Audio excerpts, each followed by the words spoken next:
और मेरी मोहब्बतों की खेतियां सारी सारी और मेरी मोहब्बतों की खेतियां सारी सारी और मेरी मोहब्बतों की खेतियां सारी सारी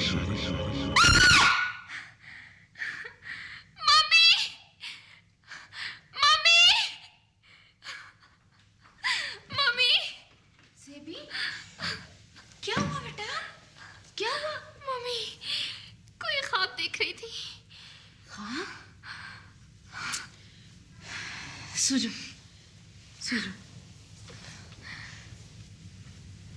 सो जाओ बेटा। मम्मी,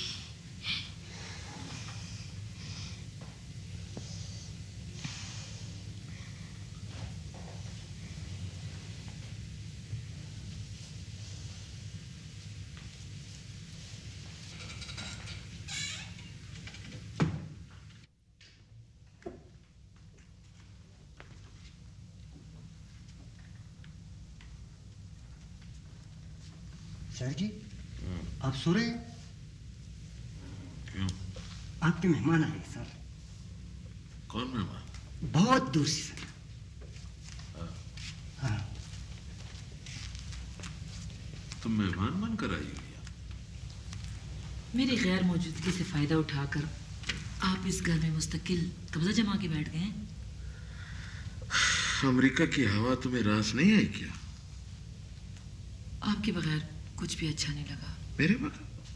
वहां तुम्हारे बेटे, पोते, पोतियां, पूरे खानदान की चहल पहल, जिंदगी की रानाइयां, ये सब कुछ तुम छोड़ आई। तुम तो कैलिफोर्निया पर यलगार करने गई थी, अमेरिका फतह करके आ गई। क्या करूं, अपने हिस्से का पाकिस्तान जो यहाँ छोड़ के गई थी। तुम्हें पाकिस्तान की याद सताने लगी?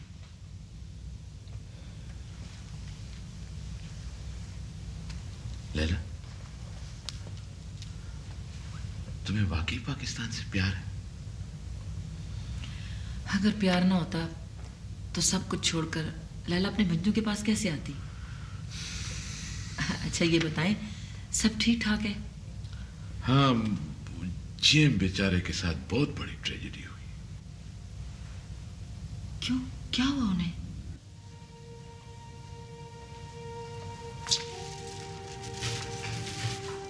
मम्मी,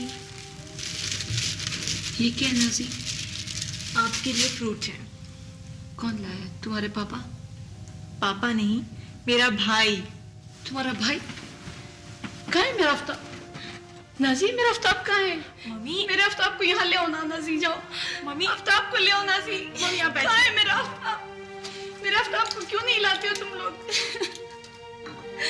नाज़ी, नहीं, मेरे आफ्ताब को ले आओ। अच्छा आप ये टैबलेट खाइए। मेरे आफ्ताब को ले आओ।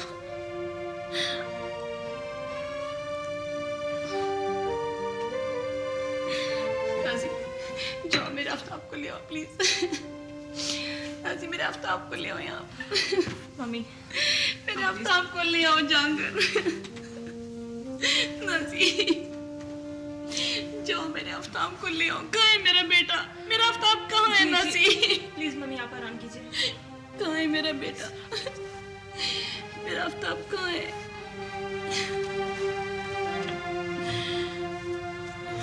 मेरा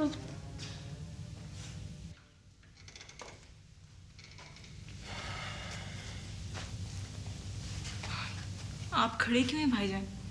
बैठ क्यों नहीं जाते? किस सोच में पड़े हुए हैं? मैं तुम्हारे मुतालिक सोच रहा हूँ नाज़ी। ये जिंदगी तुम्हारे लिए बहुत ही मुश्किल हो गई है। ये जिंदगी हम सबके लिए अजाब बनी हुई है।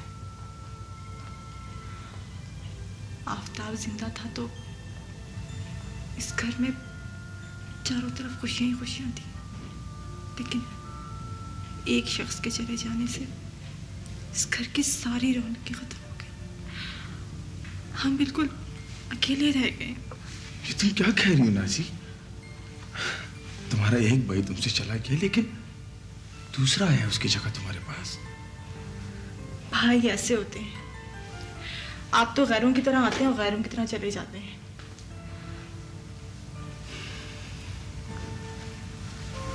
तुम ठीक कहती हो नाज़ी, जिस शख्स ने सारी जिंदगी अपने घर से दूर रहकर गुजार दी, उसे अपनों को अपनाने के तरीके क्या आएंगे? ऐसा ना कहें भाईजान, खुदा के लिए ऐसा ना कहें। आप अपने घर लौटते क्यों नहीं? हमारे साथ रहने में आपको क्या मुश्किल है? अपने घर में रहने की हसरत लिए तो मैंने सारी जिंदगी गुजार दी, लेकिन ये किस्मत बड़ी जालिम है नाज़ी। जालिम तो हम ही थे, आपके साथ जुल्म हम ही ने किया है, और इस जुल्म की सजा आज हम ही भुगत रहे हैं। वही सजा तो मैं भी तुम्हारे साथ बराबर की काट रहा हूं। तुम लोगों के दर्द से क्या मैं बेगाना रह सकता हूं? दर्द और कर्ब, इन चीजों को देखकर आप घबरा जाते हैं शायद, इसीलिए हमारे साथ रहना पसंद नहीं करते। मेरी कुछ मजबूरियां नाज़ी। कौन सी मजबूरियां भाईजान? मेरी मजबूरियों का सफर 20 बरस के लंबे रास्तों पर फैला हुआ है। आंख झपकते ही वो कैसे खत्म हो सकता है?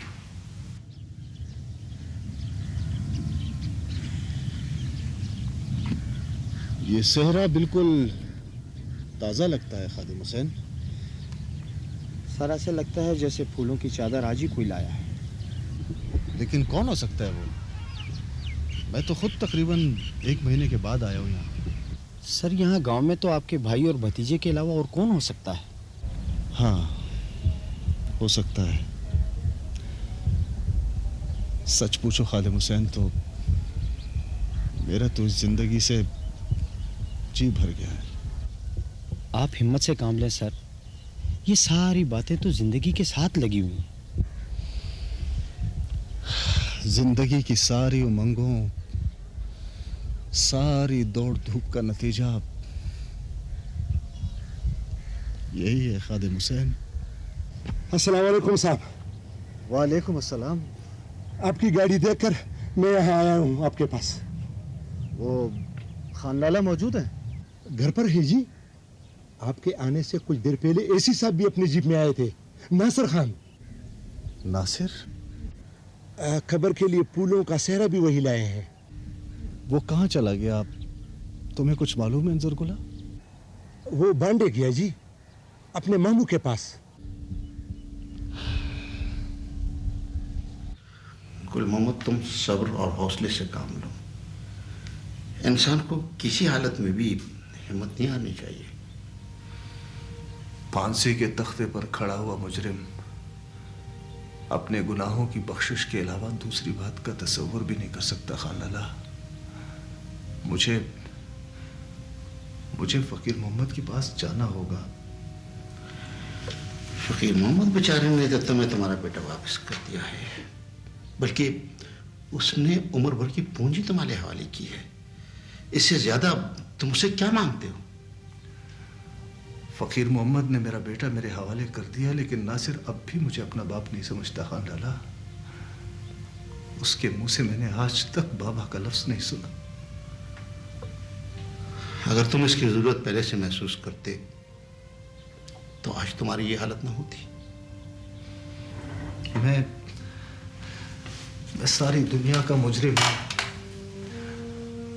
अपने आप का, अपनी बीवी का, अपने बच्चे का, और अपने भाई का, और अपनी भाभी का भी। बैठ जाओ गुल मोहम्मद, मैं तुम्हारे लिए चाय लाई हूँ।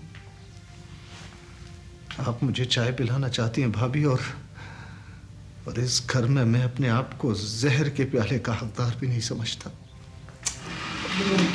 जहर तुम्हारे दुश्मनों को नसीब हो, तुम तो हमारी जान हो। अगर आप मुझे अपना समझती हैं भाभी, तो फिर आपको मुझे माफी भी देनी होगी। माफी? माफी किस बात की? मैंने आप लोगों के साथ बहुत ज्यादती की है। लेकिन हमारे जहन में तो ऐसी कोई बात नहीं है। अगर आप ऐसा समझती हैं तो फिर मैं झोली फैलाकर आपसे कुछ मांगना चाहता हूँ। तुम कहना क्या चाह रहे हो गुल मोहम्मद? माँ के होते हुए मेरी बच्ची माँ की शफकतों से महरूम हो गई है। आपको उसके सर पर हाथ रखना होगा। तुम कैसी बातें कर रहे हो गुल मोहम्मद? नाजी तो मेरी है, वो तो मेरी औलाद है। तो फिर मेरी बेसहारा बच्ची को आपको अपने सीने से लगाना होगा, उसे अपने घर लाना होगा भाभी। देखो, उसे तो हमने मिन्नतें करके तुमसे मांगा था, और अब मन्नतें मांगकर उसे अपने घर लाऊंगी। चाय पियो, ठंडी हो रही है। चाय पीते हैं खान लाला, लेकिन हमें हर हाल में फकीर मोहम्मद के पास जाना है।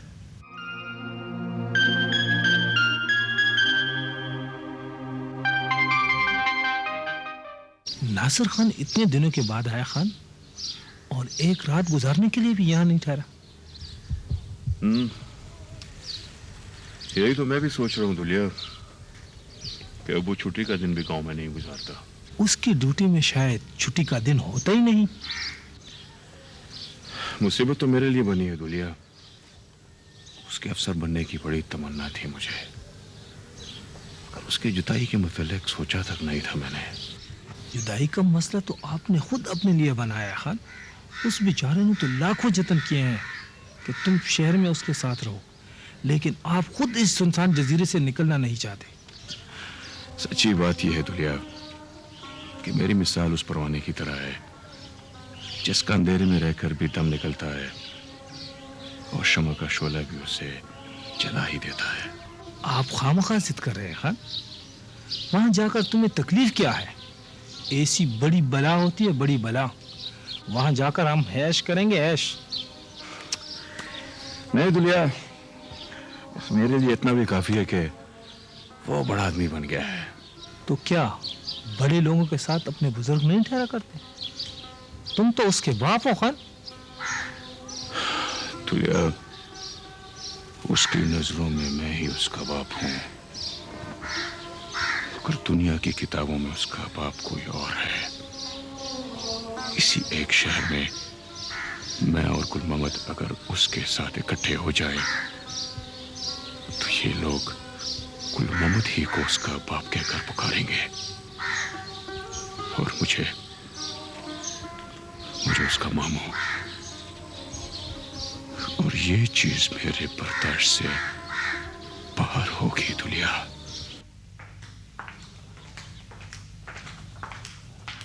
मैंने जो कुछ सुना है, क्या वो सही है माँ?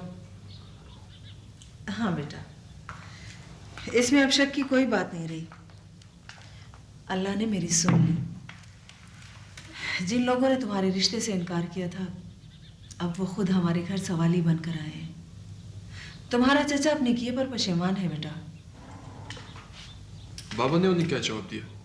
वो तो ये जानकर खुशी से फूले नहीं समा रहे। मेरे बाबा तो अपने आप को बड़ा गैरती और रसूलों वाला समझते हैं। उनका दिल इतना जल्दी पिघल गया? कैसी बातें कर रहे हो अली? उनकी तो हसरत पूरी होगी, और फिर तुम्हारा चचा अपनी गलती मान गया है बेटा। वो अपनी गलती मान चुके होंगे, लेकिन मैं उस जाति को कभी नहीं भुला सकता जो आपके साथ हुई थी, जो मेरे बाबा के साथ हुई थी। देखो बेटा, तुम्हारे चचा के घर पे एक कयामत गुजर रही है बेटे। कयामत हमारे घर पर भी गुजरी थी माँ। कयामत का समा हमने भी देखा था।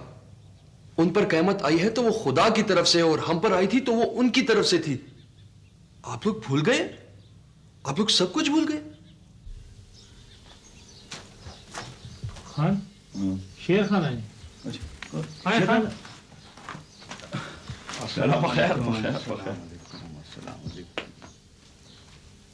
बैठे नाला, खैरियत तो है ना? हाँ खैरियत है फकीर मोहम्मद। मैं और गुल मोहम्मद तुम्हारे पास चरगा लेकर आए हैं। चरगा? उसे 20 साल बाद जरगे का ख्याल कैसे आया? इसमें अल्लाह की कोई मंशा होगी। शायद ये 20 साल वो मेरी मौत का इंतजार करता रहा। गैरत की ये जंग तुम जीत चुके हो फकीर मोहम्मद खान।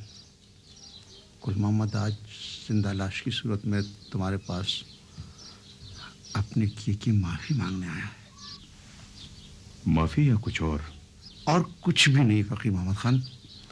तुम यकीन करो, मेरा भाई अपने किए पर नादिम है। हम तुम्हारे डेरे पर आए हैं, तुम्हारे दर पर। आपने मुझे बहुत बड़ी उलझन में डाल दिया शलाला। दोस्ती के रास्ते पर आए हैं तुम्हारे पास, और दोस्ती के रास्ते पर हमें वापस लौटना है। तुम्हारी गैरत और मुरब्बत के भरोसे। गैरत और मुरब्बत की लाज मुझे बहुत अजीज है शलाला। गुल मोहम्मद बाहर गाड़ी में बैठा है, मैं उसे बुला लेता हूँ। जैसे आपकी मर्जी लाला।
आज मैं बहुत खुश हूँ।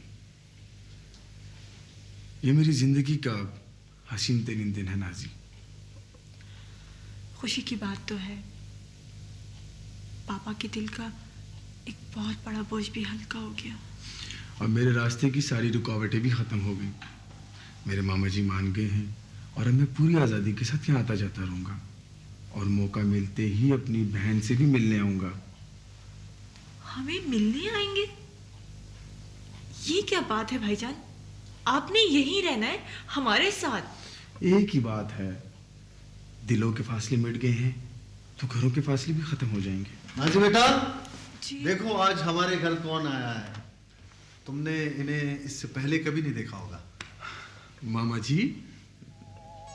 पापा, ये हमारे मामा जी हैं? अस्सलाम वालेकुम मामा जी। वालेकुम अस्सलाम बेटा। चिट्ठी रहो बेटा। यहाँ अभी अभी मामा जी का ही जिक्र हो रहा था। अब तो बेटा हम उम्र भर इन्हीं की बातें करते रहेंगे। नाजी बेटा, अपने मामू जान के लिए अच्छी सी चाय बना के लाओ, लेकिन ये ख्याल रहे कि ये पहली बार हमारे घर आए हैं। मैं जानती हूँ पापा। अरे ठहरो बेटे, ठहरो।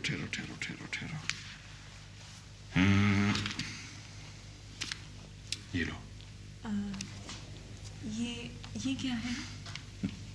भाई हम अपनी भांजी से जिंदगी में पहली बार तो मिल रहे हैं। लेकिन आप तो मेहमान हैं। ओहो, मेहमान नहीं, इस घर का बंदा बेटा। ये तुम्हारे मामू भी हैं और चचा भी। बेटा ये घर इन्हीं का तो है। ये लो। लेकिन इतने ज्यादा। कोई बात नहीं बेटा, ले लो, ये तुम्हारा इन पर हक बनता है। थैंक यू मामा जी। बैठो। हाँ गुलमोहन खान, वो हमारी भाभी कहीं नजर नहीं आ रही। मेरा मतलब है नाजी की माँ। बेटे की मौत के सदमे ने उनका बुरा हाल कर दिया फकीर मोहम्मद। उसके असाब पर शदीद किस्म का दबाव है। वो लोगों से अलग थलग दिन रात अपने कमरे में पड़ी रहती है। उनका इलाज जारी है मामा जी। अब तो उनकी हालत पहले से काफ़ी बेहतर है। नासिर बेटा, तुम जाके ज़रा अपनी माँ की खबर लो। अगर तबीयत संभल गई हो तो बेटा उन्हें यहाँ ले आओ। वो अभी थोड़ी देर पहले आराम की गोलियां खाकर सो गई हैं। नहीं नहीं ठीक है, हम बाद में मिल लेंगे। ये तुमने बहुत अच्छा किया फ़कीर मोहम्मद जो चले आए मेरे साथ। नाजी का भाई भी मौजूद है और तुम दोनों की मौजूदगी का फ़ायदा उठाते हुए मैं अपने सर का एक बोझ हल्का करना चाहता हूँ तुम दोनों के मशवरे से। बोझ? कैसा बोझ? तुम्हारी भांजी का बोझ फ़कीर मोहम्मद। मेरे खान लाला अली के लिए नाजी का रिश्ता लेकर आए थे, लेकिन वो यहाँ से मायूस चले गए थे। उस वक्त हमसे गलती हो गई थी। और अब मैं हर कीमत पर उस गलती की तलाफी करना चाहता हूँ। खान लाला को मैंने अपनी तरफ से पेशकश की है, लेकिन उनकी तरफ से अभी तक मुझे कोई जवाब नहीं मिला। लगता है उन्होंने उस बात को हमेशा के लिए अपनी गिरह से बांध लिया है। शेर लाला तो बहुत नरम तबीयत के आदमी हैं और भाभी भी। ऐसा ना हो कि अली ने यह बात महसूस की हो। अली?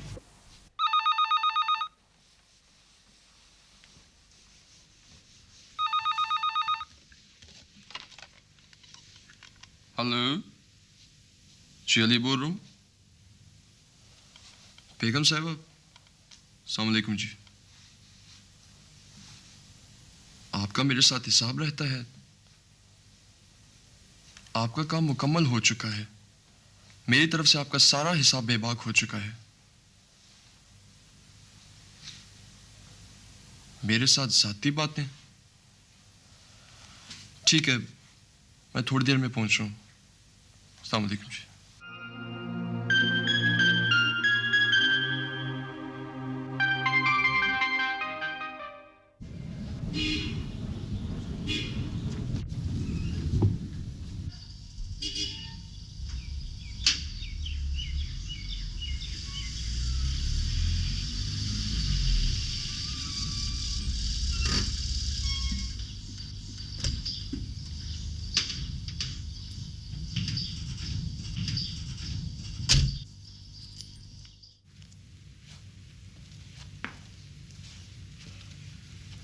अली साहब आए हैं जी। हाँ, मैं उनका इंतजार कर रही थी। भेजो।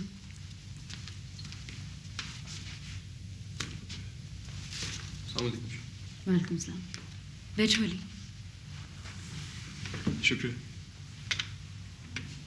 चंद दिन पहले मेरी तुमसे कुछ बातें हुई थी अली। जी। तुमने मुझे जवाब नहीं दिया। जवाब? एक मजबूर और बेसहारा माँ की मोहब्बत और खुलूस का क्या यही जवाब था कि तुमने यहाँ आना जाना ही छोड़ दिया? एक मजबूर माँ मेरे घर में भी उसी जवाब के इंतजार में बैठी थी जो आप यहाँ बैठकर चाह रही थी। तुम कहना क्या चाहते हो अली? मेरी माँ कितनी ख्वाहिशें, कितनी हसरतें दिल में लेकर यहाँ आने वाली थी, लेकिन इस हवेली के दरवाजे उनके आने से पहले हम पर बंद हो चुके थे। हवेली के दरवाजे? तुम साफ साफ बताते क्यों नहीं हो? ऐसा क्या हो गया? इस बात का जवाब मैं आपको कैसे दे सकता हूँ जो खुद मेरे लिए एक सवाल है। सवाल? कैसे सवाल? हम सब एक दूसरे के लिए महज सवाल ही तो हैं, इसलिए कि हमारे चेहरों पर लिखे हुए अल्फाज दिलों में उतरकर अपना मफहूम बदल देते हैं। लेकिन हमारे चेहरे और दिल एक ही जैसे हैं। ज़ेबी, मम्मी आपके सामने इस किस्म की बातें करना मुझे सेब नहीं देती, लेकिन अब तो मैं मजबूर हूँ। जो कुछ है साफ साफ बता दो ज़ेबी। मैंने जिंदगी में पहली बार आपके किसी फैसले की मुखालफत की है मम्मी। मैंने इस रिश्ते से इनकार किया है जो आपने मेरे लिए तजवीज़ किया था। ज़ेबी, तुमने ज़ेबी? मैं नाजी के हक पर डाका नहीं डालना चाहती थी मम्मी। नाजी? नाजी तुम्हारी कजन है अली, और वो तुम्हारे नाम पे कब से बैठी है। ऐसी बात थी तो उन लोगों ने हमें इनकार क्यों किया था? वो इनकार नाजी के घर वालों की तरफ से था, नाजी की तरफ से नहीं।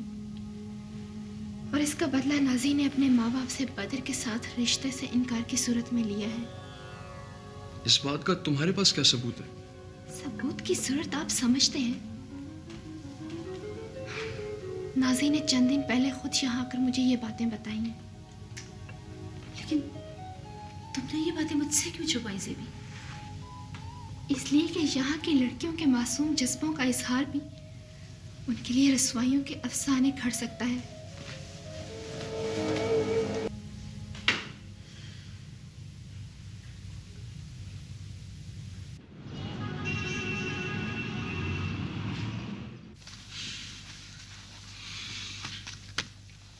बड़ी देर लगा दी है, मुझे अब जाना चाहिए। अभी आने वाले हैं सर, आपके आने से पहले खुद ही ने फ़ोन किया था। लेकिन मेरे पास इतना वक्त नहीं है, शायद उसने आने का इरादा बदल दियो, किसी दूसरी तरफ चल पड़ो। सिकंदर तुम ऐसा करो कि जब वो आ जाए तो। आ गए जी। तुम कब आए नासिर? तकरीबन 1 घंटे से ज्यादा हो चुका है। अच्छा वो मैं सीधा गाँव नहीं गया। प्रोग्राम था तुम्हारा गांव जाने का? अचानक बन गया, तबीयत कुछ नासाज है।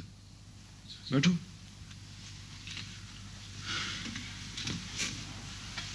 मुझे मालूम हुआ है, मैं खुद गांव से होकर आ रहा हूँ।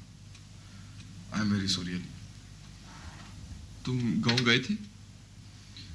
काका जी से मिलने गया था, एक बहुत ही जरूरी बात करनी थी उनके साथ। जरूरी बात?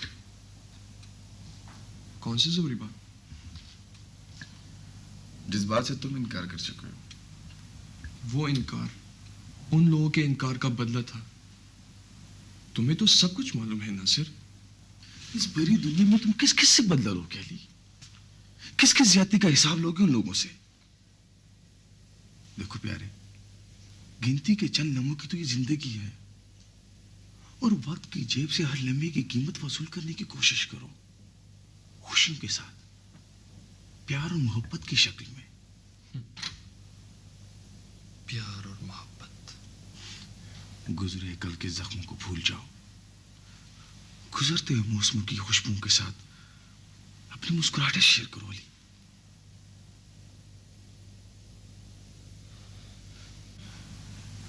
इस भरी दुनिया में तुम ही मेरे अकलौते भाई हो, और नाज़ी मेरी अकलौती बहन, और तुम दोनों को अपने आप से जुदा करने का मैं तस्वर भी नहीं कर सकता अली।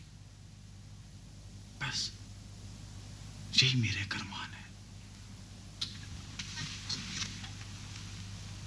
एक हसरत मेरे दिल में भी है, कहो और तुम पूरी करोगे? मैं? तुम्हारी शादी मेरी शादी से पहले होगी। मेरी शादी? लेकिन कहां? तुम्हारे लिए जो जगह मैंने पसंद की है वो बड़ी अच्छी जगह, बहुत ही प्यारे लोग हैं। बताओ तो सही। बेगम साहिबा का घर। लेकिन वो तो तुम्हारा हर फैसला मैंने अपना हुक्म मान के कबूल किया है, और इसे मेरी पहली और आखिरी ख्वाहिश जानकर कबूल करनी है तुम्हें। लेकिन अली वो तो बड़े ऊंचे लोग हैं। लेकिन तुमसे ज्यादा नहीं। तुम हाँ कर दो और ट्राई हम करेंगे। ये तुम्हारी शर्त है? शर्त नहीं, मेरा अरमान। मेरी भतीजी, मेरी बेटी मेरे घर की हो जाए, यही मेरा अरमान था, मेरा मिशन, मेरा गोल। लेकिन शायद किस्मत को मंजूर नहीं था। किस्मत के साथ कोई कुश्ती भी तो नहीं लड़ सकता ना जी। हाँ, अल्लाह को मंजूर ना हो तो बने काम बिगड़ जाते हैं सर। लेकिन आज इस बात का फैसला मैं अपनी भाभी के साथ करके यहाँ से जाऊंगा। इनको ये भी मालूम है कि गुल मोहम्मद बेचारे के साथ कितनी बड़ी ट्रेजेडी हुई है, और ये भी जानती हैं कि गुल मोहम्मद हमारे ही घराने का फर्द है। इस घराने के अफराद का नाम सुनते ही मुझे तो खौफ सा महसूस होता है लाला। लेकिन हम तो आपके पास जरगा लेकर आए हैं।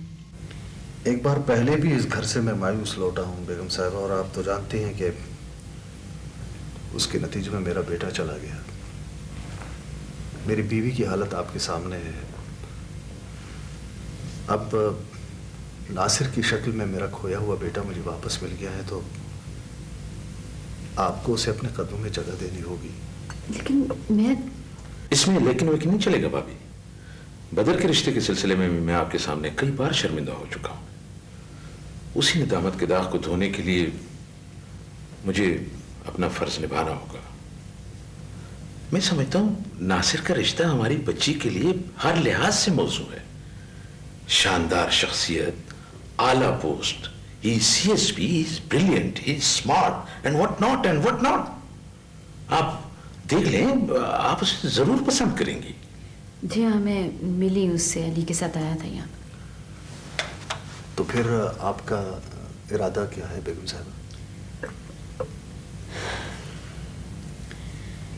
अलाउद्दीन लाला इस खानदान के बड़े हैं, ज़ेबी के बाप की जगह है। ये अपनी बेटी के लिए बेहतर सोच सकते हैं, लेकिन लाला मेरी एक शर्त है। कौन सी शर्त? आप जो भी शर्त रखें मुझे मंजूर है बेगम साहबा। आपकी शर्त क्या है भाभी? मेरी बेटी की मर्जी।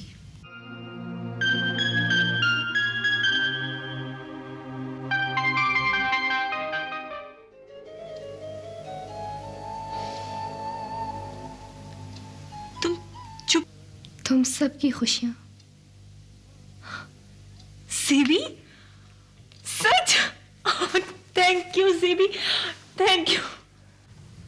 या अल्लाह, तेरा लाख लाख शुक्र है, तूने मुझ गरीब की दुआएं कबूल कर ली। तुम्हारी दुआएं तो तब कबूल होंगी जब तुम अपनी आंखों से अपनी बहू की डोली इस घर में दाखिल होते देखो। गुल मोहम्मद का क्या भरोसा, हो सकता है वो फिर अपनी जबान से फिर जाए। उस बेचारे के तो होश ठिकाने लग गए हैं, लेकिन अब तो हम भी बीच में आ गए हैं। अब कैसे पीछे हटेगा? लेकिन मुझे तो उसकी तरफ से ये शर्त बड़ी अजीब लगती है कि पहले नासिर की डोली आएगी, उसके 3 महीने के बाद उसकी बेटी की रुखसती होगी। ये कायदे की बात है पलोशे। उस घर पर कितना बड़ा हादसा गुजरा है। जवान बेटे की अचानक मौत का सदमा वो अभी तक नहीं भूले। इन हालात में वो अपनी बेटी की जुदाई के तस्वर से मजीद निडाल होंगे। जब उनके घर में उनकी बहू आ जाएगी तो इस तरह से उनका दिल बहल जाएगा, और इस अरसे में आहिस्ता आहिस्ता वो अपनी बेटी की रुखसती के लिए ज़हनी तौर पर तैयार हो जाएंगे। हाँ, ये बात ठीक है, और मेरा ख्याल है भाभी को वहाँ जाना चाहिए ताकि नासिर की शादी की तैयारियां शुरू कर दे। हाँ भाई, मेरा वहाँ जाना और जाकर ठहरना तो बहुत ज़रूरी है, क्योंकि नफीसा बेचारी बीमार है और नाजी तो अभी बच्ची है ना। नासिर की शादी तो इंशाल्लाह हो जाएगी, लेकिन तुम्हारा अपना क्या प्रोग्राम है? नासिर तुम्हारे पास आकर ठहरेगा या तुम नासिर के पास जाकर वहां ठहरोगे? नासिर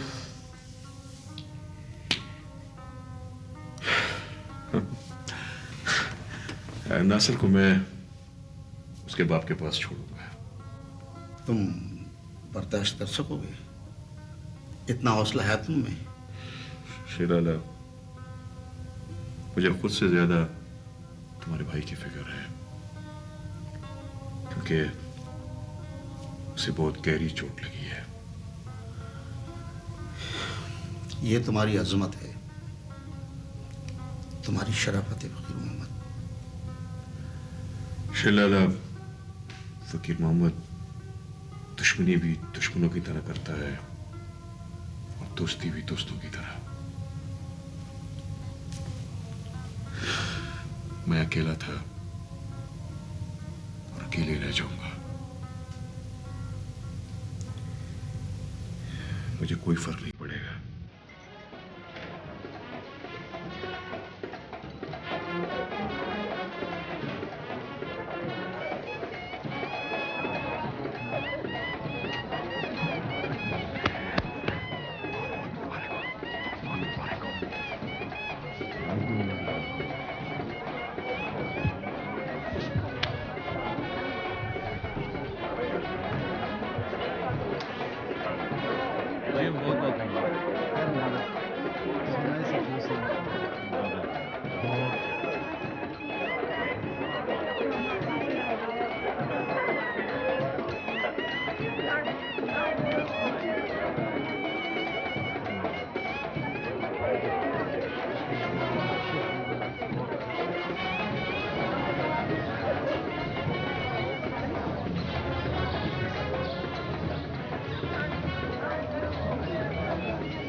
ये तुम्हें क्या हो गया है वकार शाह बेटे?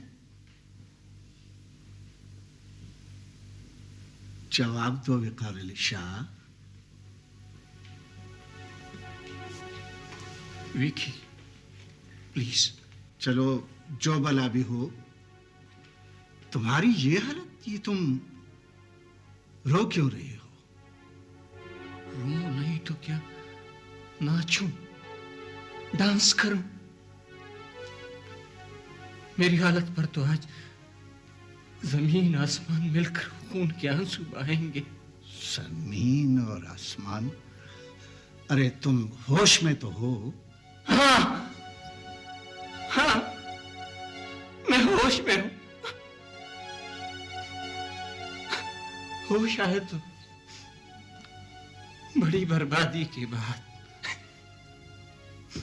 सब कुछ लुटा के, सब कुछ।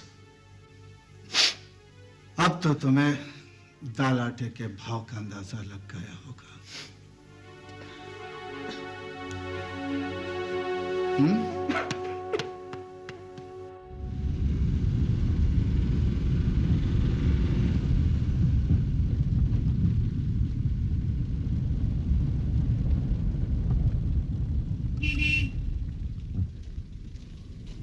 विकी? जी सर।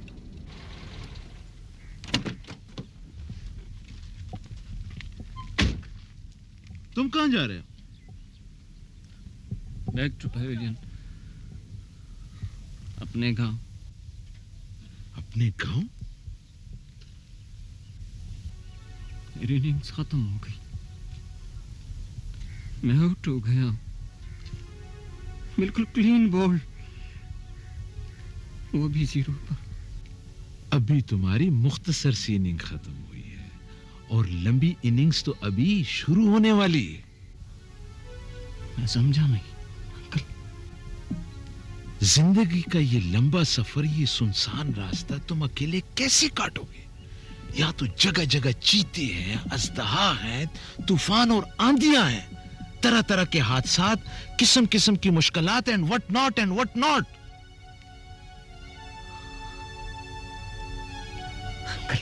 आओ मेरे साथ, बैठो, छोड़ो, बैठो बैठो। पागल ना हो।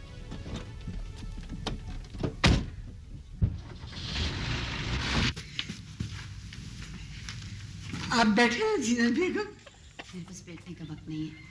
मेरी बेटी ससुराल से पहली बार घर आ रही है, मुझे वापस पहुंचना है। मुद्दतों बाद तो आपने गांव का मुंह देखा है बेगम साहिबा, कुछ वक्त तो हमारे साथ गुजार लें। मैं बस ये अपनी बेटी का जहेज लाई हूँ और आप लोग जल्दी से इसकी रुखसती की तैयारी करें।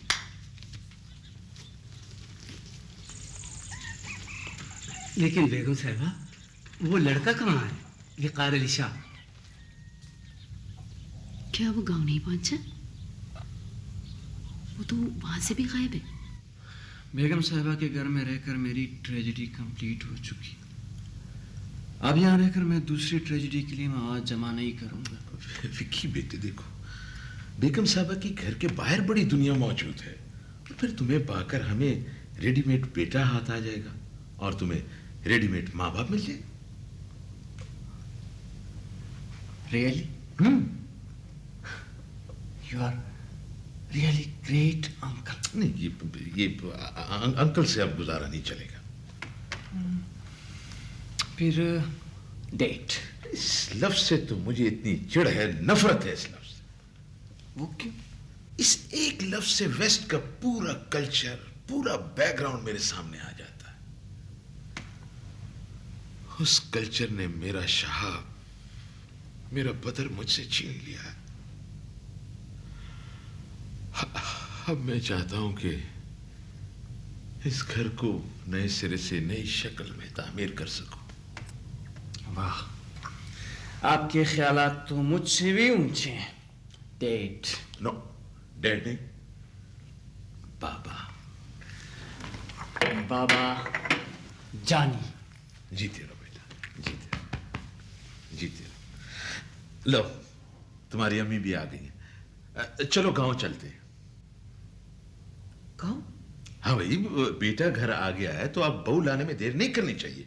और फिर इसकी मंगेतर कब से इसके इंतजार में बैठी हुई है। चलो चले चलो।